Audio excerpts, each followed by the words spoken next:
continues to say, obey your parents. And when it says obey your parents, it doesn't say obey your Muslim parents. It says obey your parents. Right. If you take into consideration the time of Prophet Muhammad, peace be upon him, people were converting to Islam even at that time much slower than they are in the United States today. I think that there are well over 1 million Muslims in the United States today, maybe 1.5 million or more.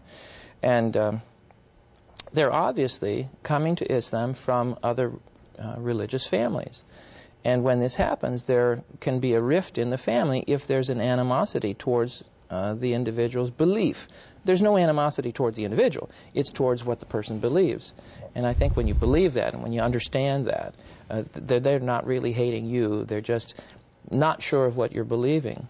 And as God has said, there are those over whose face or over whose eyes He has placed a veil. And no guidance can reach them, no matter how hard they try. And there are others who, once they're guided, no one can lead them astray. And this is just one of the miracles of God. Let me know, Jim, that is it hard to be a Muslim? Because as Brother Ash said, that it is more than 30 years that you have become a Muslim. So how did you find that to act upon the teachings of Islam? Is it hard? Was it hard for you to obey God the Almighty or obey Messenger Muhammad, peace be on him? Inasmuch as God does not create a tree all at once. God does not create a Muslim all at once. It requires, first of all, the cells of the human being that divide, and as explained in the Quran 1,420 years ago, 3 stages of the development of a human being before birth. It requires that there are stages in the development, in the spiritual development of an individual as well. Many people have taken their entire lives learning Islam to convert or to realize all of a sudden at one point that I am a Muslim. There are people who become Muslim who never even met another Muslim, who look at the stars. If you start by telling people or by reading all of the lawful requirements that you must do this, you must do that, you will find that people are very much confronted. Islam doesn't confront people. Islam releases people from the restrictions that they have assumed upon themselves based on the culture in which they're living. And Islam frees them from those and says, you don't have to be a slave to all of these things that have been guiding your life. You have to realize that God has a higher power for you. And it doesn't mean that you have to turn your back on one and turn toward the other. You must live your life in a spiritual sense. Okay. I know you may have touched already on this, that how Islam has changed your life. But let's talk about some of the experiences that you have had as a Muslim. Well, I climbed the tower in Seville, Spain, and made the adhan over the entire town of Seville. Seville, that's very interesting. Well, I did. There were three large mosques that were built in the Idrisi period in the golden age of Islam in the West, and one was in Morocco, in Marrakesh, which still exists. Another one is Sima Hassan, which is in Rabat, Morocco, and that suffered major earthquake damage. And the other one was La Giralda in Seville, Spain. And you can just obviously tell the Moorish architecture up to the point where they've put the bell tower on top of that, and then a rotating angel. This is where it got its name, La Giralda. It gyrates at the top with the wind. And I went up there and I... Called us on. Oh, yeah. I was very enthusiastic. I was young. You see, one of the things that I did when I was young was I didn't realize what I couldn't do. I guess that, getting back more philosophically now, you understand in your life that you develop into a paradigm.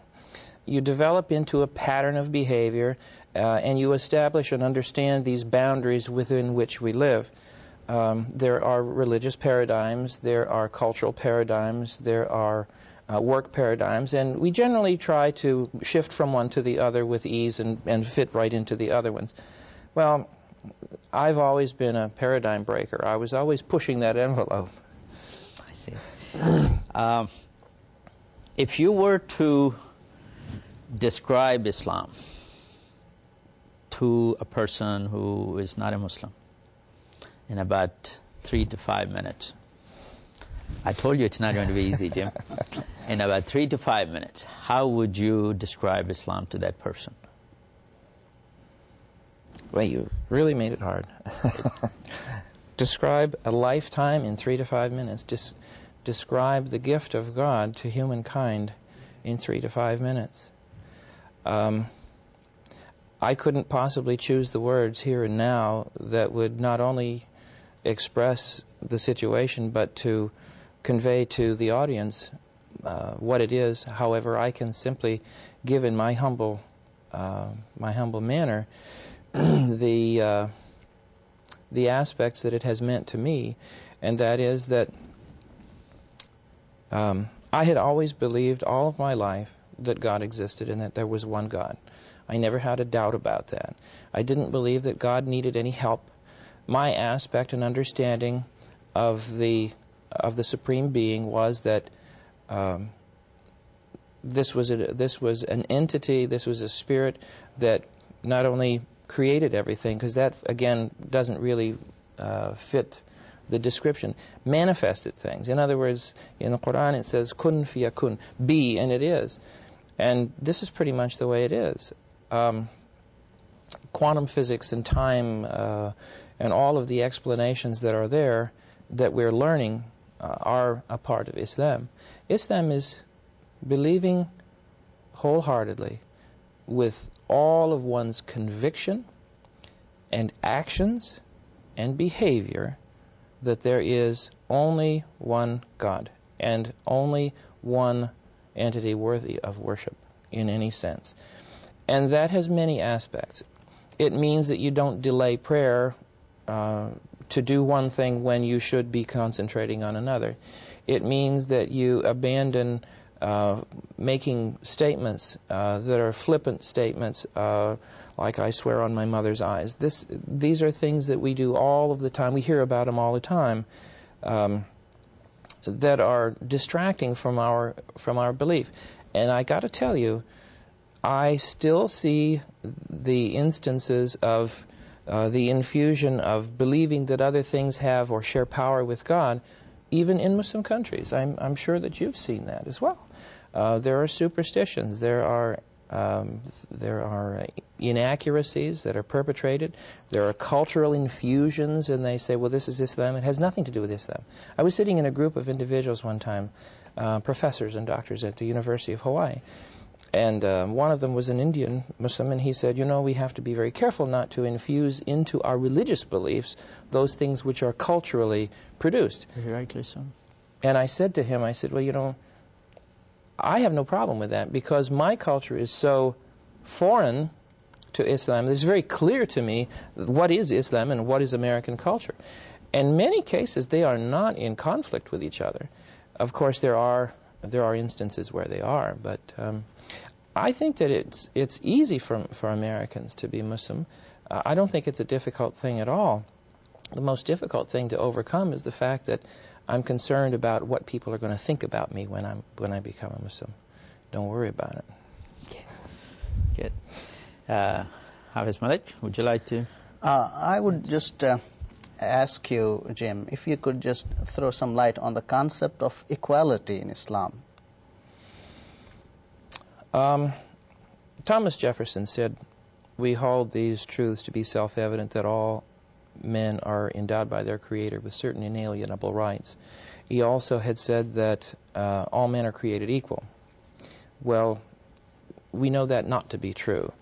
But God did create all individuals with the equality of purpose, with the ability to believe in Him and to do whatever it is that we're capable of doing to try to fulfill the terms of and I don't know how to put this in English, the terms of the Khilafah. The term